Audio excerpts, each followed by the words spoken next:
তো hello viewers, আসসালামু আলাইকুম। আমি আছি মোহাম্মদ বিপুল ইসলাম। আপনারা দেখছেন বিপুল বিডি ব্লগস। বিপুল বিডি ব্লগস এর আরো একটি নতুন ভিডিওতে আপনাকে স্বাগতম।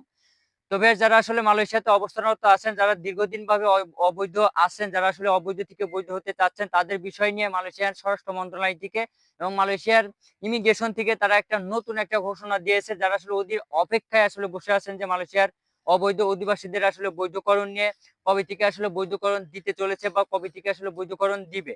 সেই বিষয়ে সর্বশেষ যে আপডেটগুলো আছে সেই আপডেটগুলো নিয়ে আপনাদের সাথে আজকে বিস্তারিত কথা বলব।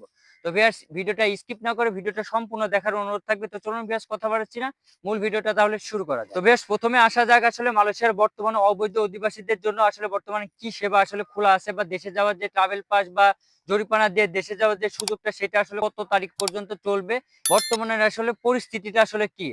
তো আপনারা সবাই অবগত আছেন যে গত কয়েকদিন ধরে কিন্তু মালয়েশিয়ান ইমিগ্রেশন থেকে তারা কিন্তু ঘোষণা দিয়েছিল বা যেটা অব্যাহত আছে সেটা হচ্ছে মালয়েশিয়াতে তারা ঘোষণা দিয়েছে যে মালয়েশিয়াতে যে সকল অবৈধ অধিবাসী যারা আছেন তারা আসলে ট্রাভেল পাস দিয়ে, অর্থাৎ ট্রাভেল পাস এবং জরিমানা সহকারে আপনারা ৫০০ রিঙ্গিত জরিমানা দিয়ে কিন্তু আপনারা কিন্তু দেশে চলে যেতে পারবেন।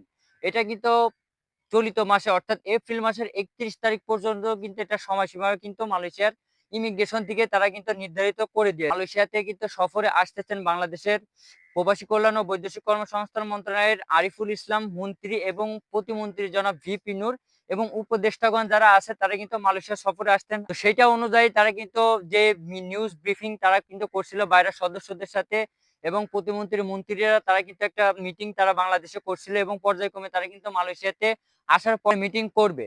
তো এই বিষয়টা নিয়ে আসলে আপনারা সবাই আসলে অধীর আগ্রহে বসে আছেন যে মালয়েশিয়াতে যে সকল অধিবাসী বা যে সকল প্রবাসীরা বাংলাদেশী যারা আছে, যারা আসলে অবৈধ আছেন, যারা আসলে বৈধকরণ নিয়ে বা বৈধতা চাচ্ছেন, তাদের বিষয়ে কিন্তু তারা যেটা জানিয়েছেন সেটা হচ্ছে যে তারা মালয়েশিয়াতে আসার পরে তারা কিন্তু এই বিষয়টা নিয়ে, অর্থাৎ মালয়েশিয়াতে যে সকল কর্মী আসলে অবৈধ আছেন, বাংলাদেশী কর্মীরা যারা অবৈধ আছেন তাদেরকে বৈধকরণ নিয়ে কিন্তু মালয়েশিয়ার স্বরাষ্ট্র মন্ত্রণালয় এবং মালয়েশিয়ান ইমিগ্রেশন এবং মালয়েশিয়াতে প্রধানমন্ত্রী জনাব আনোয়ার ইব্রাহিম তার সাথে বাংলাদেশের কিন্তু একটা মিটিং কিন্তু আসলে হবে। তো আশা করা যাচ্ছে যে বাংলাদেশে যে সকল অবৈধ অধিবাসী যারা আছেন, যারা আসলে চাচ্ছেন অবৈধ থেকে বৈধকরণ নিয়ে, তো বর্তমানে কিন্তু মালয়েশিয়াতে কিন্তু অবৈধদের আসলে বৈধকরণের যে সিস্টেমটা বা আর্টিকেল 2.0 সেটা কিন্তু বর্তমানে বন্ধ এবং তারা কিন্তু যে সুযোগটা আসলে দিয়েছে ট্রাভেল পাস দিয়ে দেশে যাওয়ার জন্য, তোর আপডেট পাওয়া যাচ্ছে সেই আপডেটটা অনুযায়ী মনে হচ্ছে যে মালয়েশিয়াতে যে সকল অবৈধ অধিবাসী যারা আছেন তারা হয়তোবা এবার বৈধতা পেতে যাচ্ছে ২০২৬ সালে। আশা করা যাচ্ছে, এটা সিওর না,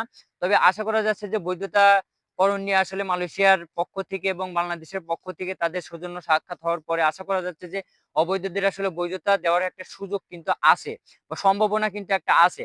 আর আপনারা সবাই অবগত আছেন যে ৮ই এপ্রিলে কিন্তু বাংলাদেশের বৈদেশিক কর্মসংস্থান মন্ত্রণালয়ের মন্ত্রী জনাব আরিফুল ইসলাম তিনি কিন্তু আসছেন এবং তিনি কিন্তু একটা বাংলাদেশের সংবাদ সম্মেলন করে তারা কিন্তু একটা ঘোষণা দিয়েছে বা বক্তব্য কিন্তু উপস্থাপন করেছে যে মালয়েশিয়াতে যে সকল বাংলাদেশিরা যারা অবৈধ আছে, মালয়েশিয়ার প্রধানমন্ত্রী এবং স্বরাষ্ট্র মন্ত্রণালয় তাদের সাথে আসলে কথা বলবে যে তাদের ব্যাপারটা আসলে কি করা যায় বা অবৈধ থেকে আসলে বৈধকরণ নিয়ে তাদের মাঝে একটা চূড়ান্ত একটা কথা আসলে হবে এবং যেটা আসলে সকলের আসলে চাওয়া বা যেটা আসলে সকলের আসলে প্রতীক্ষা যে মালয়েশিয়ার কলিং ভিসাটা রিওপেন হওয়ার জন্য। তো আশা করা যাচ্ছে মালয়েশিয়ার কলিং ভিসা ১০ই এপ্রিল থেকে ইনশাআল্লাহ অফিসিয়াল ভাবে ঘোষণা আসবে এবং ৯ই এপ্রিলে যেই রাত্রেবেলা যেই মিটিংটা তাদের আছে সেই মিটিং এর পরেই আসলে অফিসিয়াল ভাবে ঘোষণা ইনশাআল্লাহ আপনারা পেয়ে যাবেন যে মালয়েশিয়ার কলিং ভিসা কিন্তু চালু হবে। এবং বর্তমানে কিন্তু মালয়েশিয়ার কলিং ভিসাটা সেটা কিন্তু নেপাল, ইন্দোনেশিয়া, ইন্ডিয়া এবং মালয়েশিয়া, বাংলাদেশ বাদে মালয়েশিয়ার যে সকল সোর্স কান্ট্রি গুলো আছে সেই সকল সোর্স কান্ট্রিরই কিন্তু কলিং ভিসাটা কিন্তু খোলা আছে। জাস্ট বাংলাদেশের পক্ষ থেকে বাংলাদেশের কলিং ভিসাটা আসলে বন্ধ আছে। এবং দোতনবদের আপনারা হয়তোবা এখন হয়তোবা প্রশ্ন করতে পারেন যে ভাইয়া, মালয়েশিয়াতে যে ট্রাভেল পাস বা জরিমানা দিয়ে যাওয়ার যে সময়সীমাটা সেই সময়সীমাটা কি বর্তমানে কিন্তু কত দূর পর্যন্ত আছে বা কত তারিখ পর্যন্ত আছে? সেটা হচ্ছে মালয়েশিয়াতে ট্রাভেল পাস দিয়ে বা আপনি জরিমানা সহকারে মালয়েশিয়া থেকে আপনি দেশে ফিরে যাওয়ার সর্বশেষ, অর্থাৎ সর্বশেষ যে তারিখটা সেটা হচ্ছে যে এপ্রিল মাসের ৩১ তারিখ পর্যন্ত কিন্তু এই সময়সীমাটা কিন্তু থাকবে। ৩১ তারিখের পরে, অর্থাৎ এপ্রিল মে এর পর থেকে কিন্তু আপনার যদি ইমিগ্রেশনের হাতে যদি ধরা পড়েন সর্বোচ্চ ১০,০০০ রিঙ্গিত জরিমানা এবং সর্বোচ্চ ৬ মাসের কিন্তু জেল বা ১ বছরের জেল কিন্তু আপনার হবে।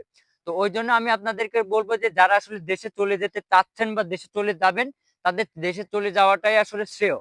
আর যারা মনে করতেছেন যে আসলে মালয়েশিয়াতে যে সফরে আসতেছেন বাংলাদেশের বৈদেশিক কর্মসংস্থান মন্ত্রণালয়ের প্রতিমন্ত্রী, তারা আসুক, আসার পরে আসলে তাদের আলোচনাটা হওয়ার পরে আসলে অবৈধদের আসলে বৈধকরণ নিয়ে কি কি নিউজ আপডেট বা তারা আসলে কি খবর দেয় সেটার উপরে ভিত্তি করে যদি আপনি থাকতে চান তাহলে আপনি আর ২টা দিন দেখে তারপরে আপনার দেশে চলে যাওয়াটাই সবচাইতে শ্রেয় হবে। তো ব্যাস আজকের ভিডিওটা এই পর্যন্ত ছিল। যদি ভিডিওটা ভালো লেগে থাকে তো অবশ্যই চ্যানেলটি সাবস্ক্রাইব করবেন এবং পাশে আসা বেল আইকনটি প্রেস করে দিবেন যাতে পরবর্তী মালয়েশিয়ার নিত্য নতুন আপডেট ভিডিও সবার আগে পৌঁছে যায় আপনার কাছে। সে পর্যন্ত ভালো থাকবেন, সুস্থ থাকবেন। আসসালামু আলাইকুম।